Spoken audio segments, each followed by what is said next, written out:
Hey,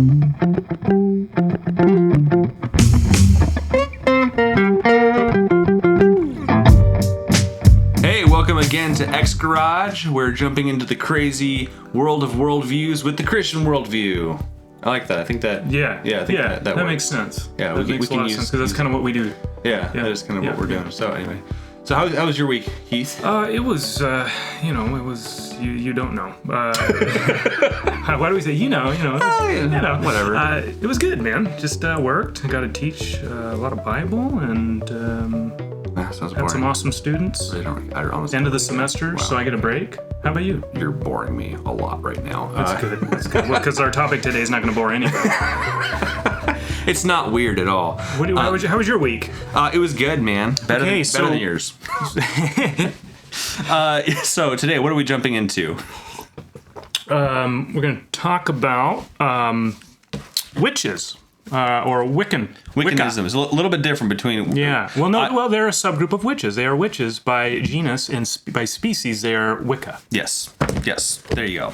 So we're talking about Wiccanism, witchcraft... I'm not going to let them get off that easy. Okay. All right. They are witches. It's witchcraft. It's witchcraft. So what I want to do at first, before we really get into any of the big information down here, let's talk broadly.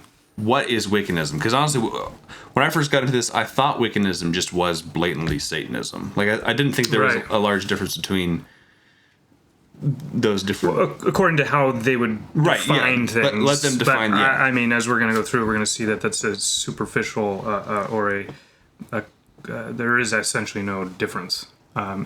If we have a proper definition of who Satan is, because the word Satan comes from Scripture. Scripture has a definition of Satan, and so if they actually knew the definition of Satan, they would actually have to acknowledge, we are just Satanists as well, because we're about self as fulfilling ourself and molding life according to our own will.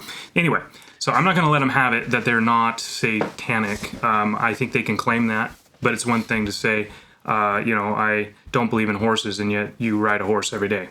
Right. Sure. So, but explain it from their perspective. Like they don't believe, Wiccans in particular don't believe in the demonic. They don't believe in evil forces. At least a lot of them don't. I mean, and one thing you'll find when you're listening to Wiccans, I did a lot more of my research on podcasts and YouTube. Heath being the brains, he gets his nose stuck in books.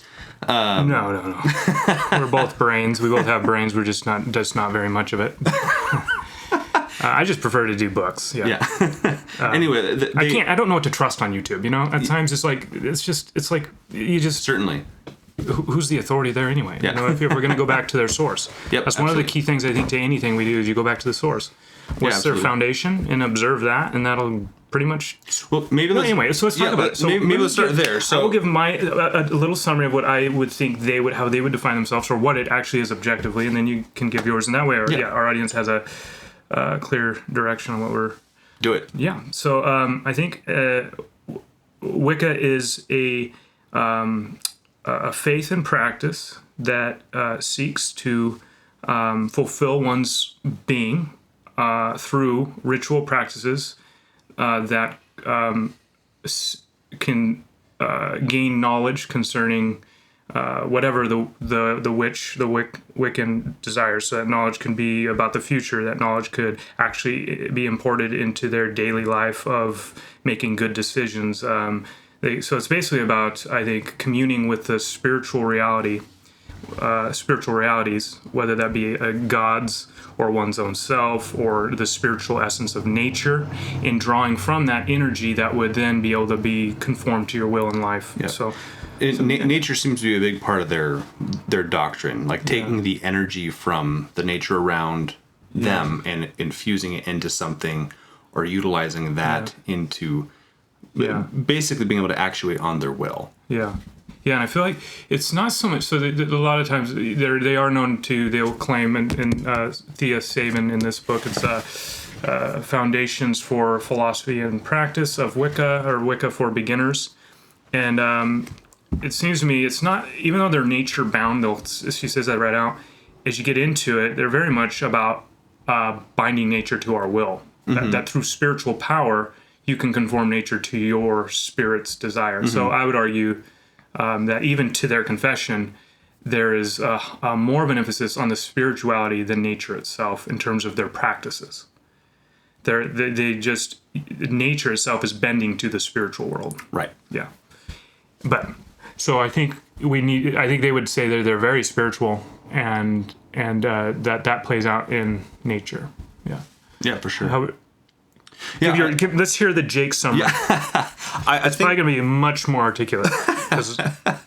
no, Yeah. Basically, with the thing that I've watched a lot of YouTube videos, and I've tried to get an idea of like what does the common Wicca or Wiccan think of their practice, and they keep on coming back to this. Like, I can't tell you what Wiccanism is. I can't tell you. I can tell you how I think of it. Like, it's very kind of based on the self and how you see reality. So there's not there are dogmas and there are doctrines, but they, at least in a cultural sense, they seem to hold those very loosely. I think it tends to start with the practice itself, like the actual motions that you do and what you want to accomplish, rather than here are fundamental spiritual beliefs that end up in a practice. Does that kind of make sense? Because it seems like a lot of the beliefs they have about their gods, what deities you're working with, a lot of that's like kind of really loose beliefs, but you hold on to them because it's a means to an end in your practice. Yeah. So you can work with different deities if you'd like. So you can work with the Norse gods, you can work with the Greek gods if you'd like, the Egyptian gods.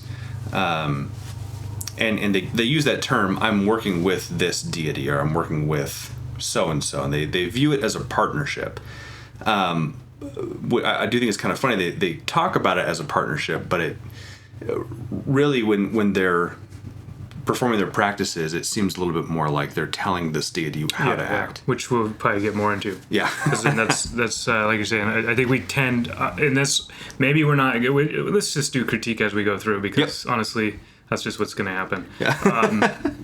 I agree. It's not really a partnership. Actually, Thea in this book mentions it's a partnership, but then on the flip side, she actually really says that through these rituals, you could then begin to really conduct the gods to work for what purposes you want. Right. So at the end of the day, objectively, it is that we are better and bigger than the gods, which is fascinating. Yeah. And no, we're going to try to be as objective as we can in terms of understanding the Wiccan's perspective. So again, if we do have any Wiccan listeners, like, we do care about you guys. We're obviously we're praying to the end that you would come to know Christ. But we're going to try to do our best to understand your position and talk about that. But of course, it does end up in criticism, because that's what we're here to do.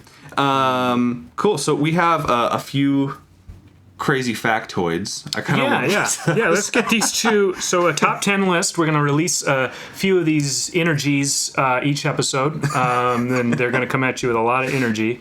Hopefully, we got a top 10. In this episode, we're gonna have 2 of the top 10, the 10 and 9. So, which one did you want to channel?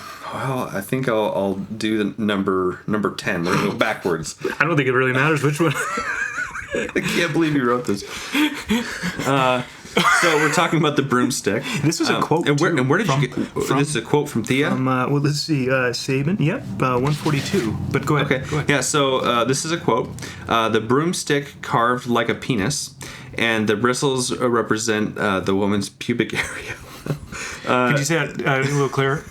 Bristles represent the woman's pubic area, so the broom is a symbol of the sexual union of the god and goddess.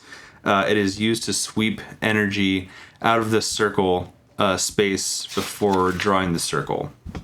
Yep, that's right. And then the broom is associated with earth and the north or air of the east. That's interesting. And also the circle is a pretty important part to Wiccan practice, right? So they would draw a circle. Not a square, a circle. Yeah.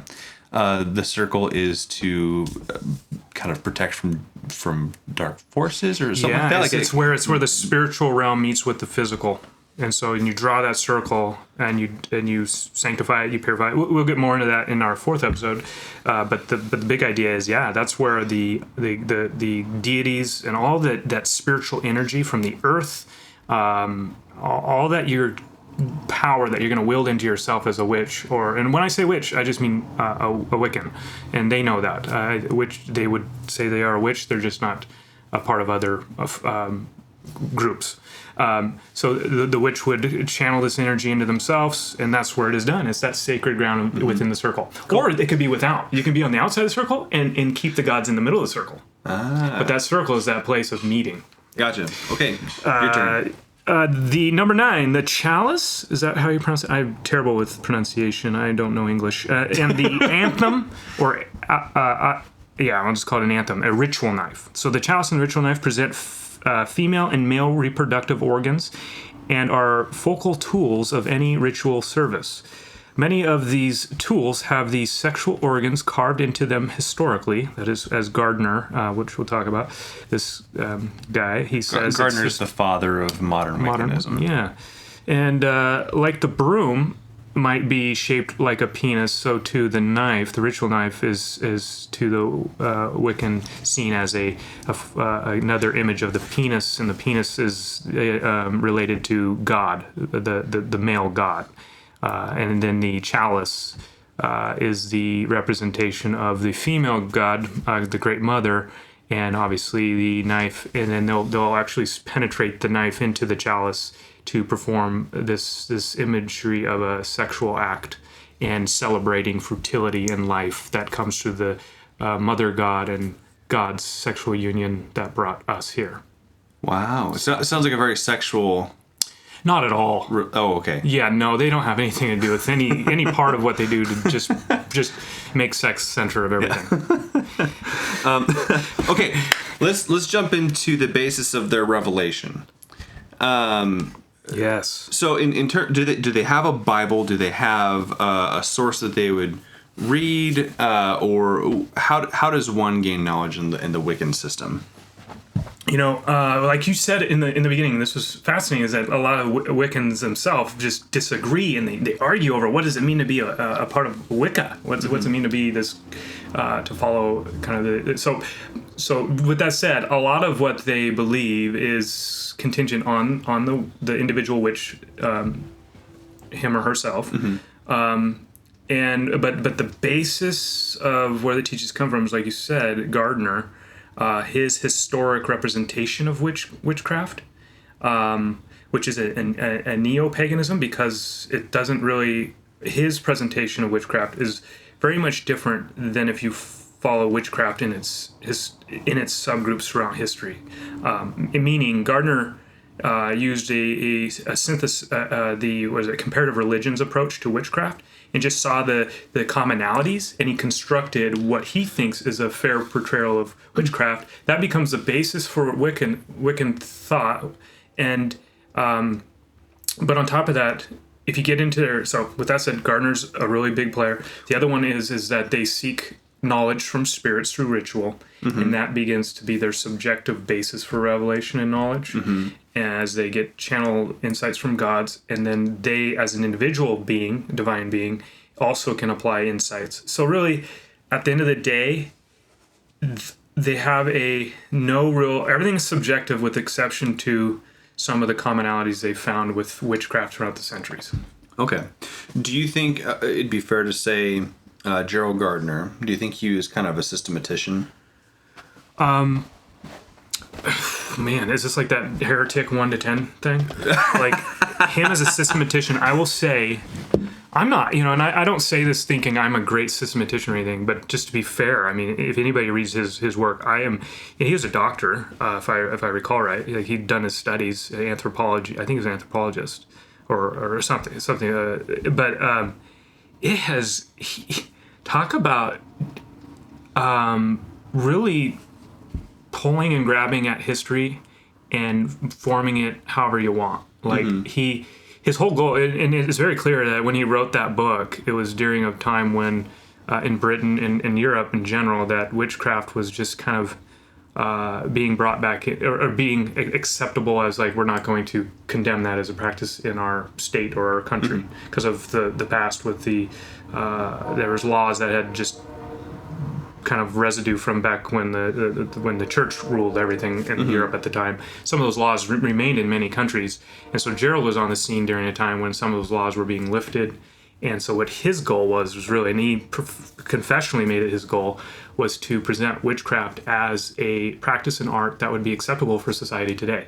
And what's interesting, all throughout the book, he's really writing in a manner that presents witchcraft as something good and contributes to society. In fact, he'd say some of the founding core people historically that were part of witchcraft in all the of societies were people that were really virtuous people, doctors, lawyers, or just workers, hardworking people, and then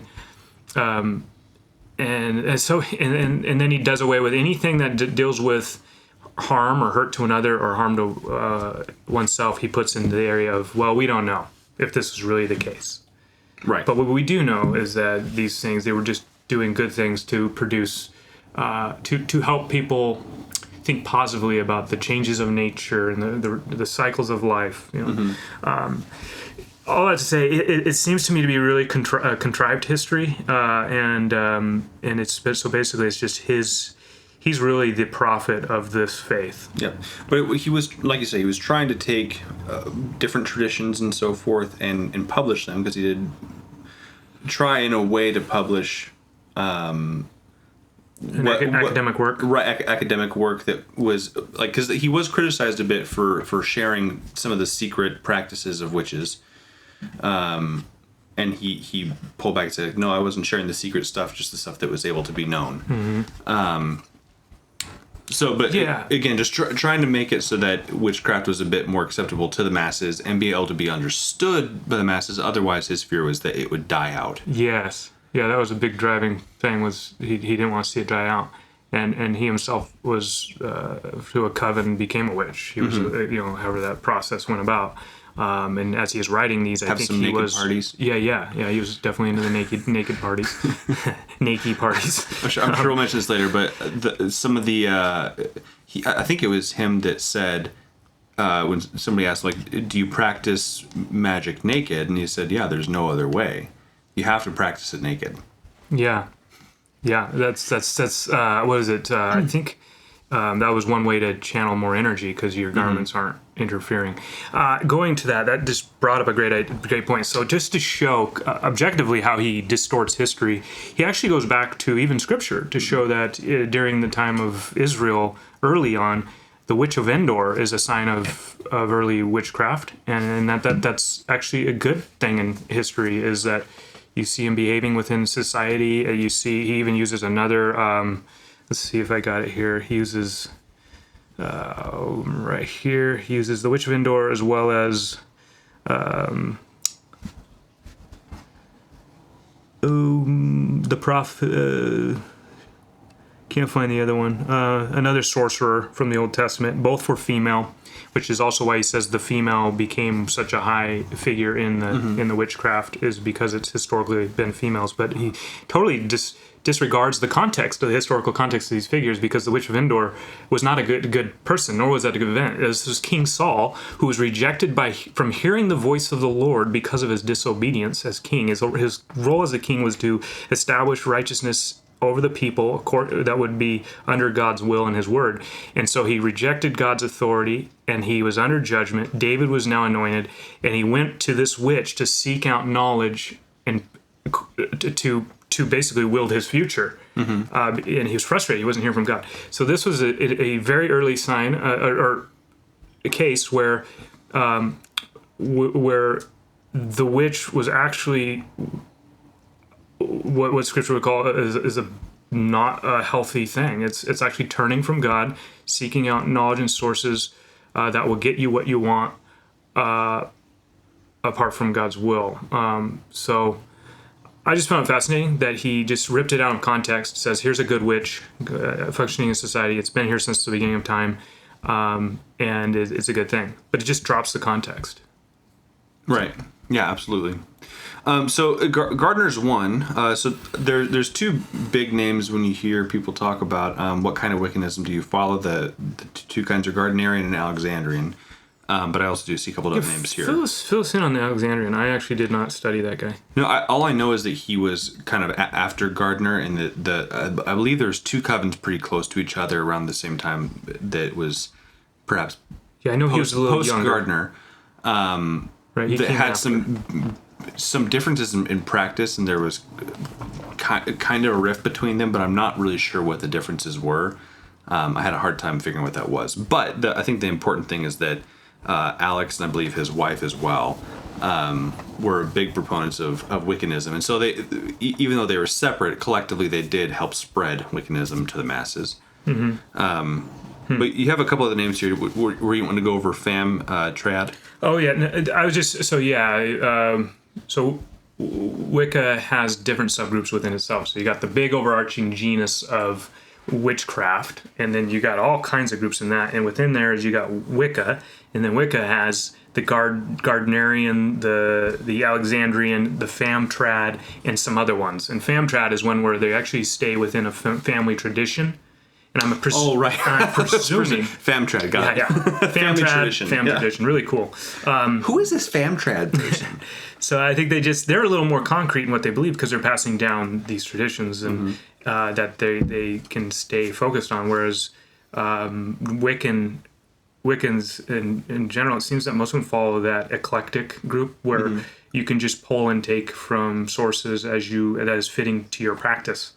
Like if it works for you, do it. I mean, that's a lot of the language of Gardner in this, is if it works, do it, which is just pragmatism in witchcraft. It's one thing I find this interesting, and this is more of an experiential thing for them.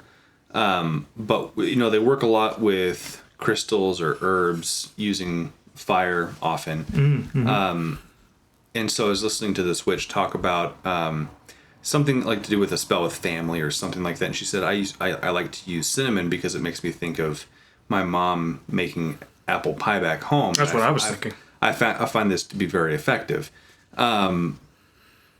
Or something along the lines of seeking out wealth or something like that. That's another. I just had a thought. Continue. It's just, it's interesting. A lot of it seems like they will take elements of nostalgia and create kind of this aroma or atmosphere that they're able to feel something, and then that would, in effect, tell them that they are creating a successful spell. Well, I mean that seems to be where they kind of draw the line from, but I find it interesting, and that's kind of the essence that they get from it, is creating these interesting feelings and experiences. Yeah, and that's within all the tribes, the groups of Wicca. They all use this essential, trying to do certain prescribe ritual activities to bring about some desired end, which goes back to these traditions. They're all really some of these more modern ones like Gardner, the Alexandrian, and all these others have ties to Crowley and his motto that he really found to be a historic witch motto, which is just basically do no harm and do what you will. Who's Crowley briefly? We talked about him Crowley, before. You know more about him. I honestly give it go. Yeah, just Aleister Crowley is. I don't study demonic people. just. He seems like, as far as I can ascertain, he seems like the father of modern witchcraft prior to Wiccanism. So if you read lots in kind of the occult, you'll see his name pop up a lot. Yeah. He pops up in this book a lot, and actually later on in our top 10 list, you're going to hear some cool things about Crowley and his ritual practices. Great. Where are we at on time? We are. How are you guys doing? Are you doing all right as far as time? I mean, I know you can press pause at any time and come back, but I just is it okay? Is it okay? Okay, we're at 24. Okay.